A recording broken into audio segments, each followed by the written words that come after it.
Sien my broer se ou huis, ons gaan 'n airlayer maak op sy sielemoenboom.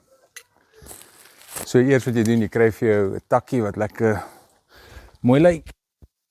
En jou houertjie waarmee jy die airlayer gaan doen. Jy kan 'n Coke bottel vat of hierdie tieme goed wat ons gekoop het. Maak jy jou merkies waar jy wil hy moet groei.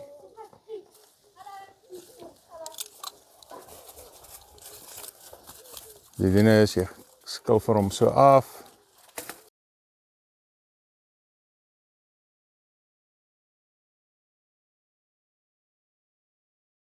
Jy kan dan die bakkie, die houertjie invul of dit nou 'n afgesnyde Coke bottel is of 'n stuk plastiek. Vat jy hom, vul jy nou met die grond. Germination soil verkieslik, 'n bietjie hormoonpoeier in. Jy moet seker maak hy's nie te nat nie, maar redelik klammerig. Dan sê jy nou kom en jy sit hom om jou gedeelte wat jy beplan het. En wat jy doen is jy vat kleefpan, typ hom mooi toe.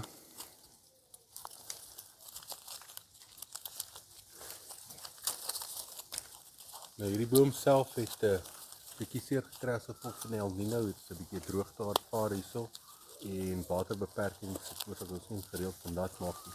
So dit hom so 'n bietjie seer gemaak. Die vruggies is kleiner as wat dit gewoonlik is.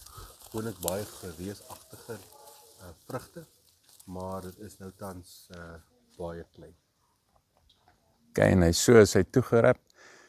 Hou hom so vir 2-3 maande, kom jy weer terug. Jy sal sien as jy die kleefband afhaal, sal jy wortels sien en dan knip jy hom af, grou gat, plant hom.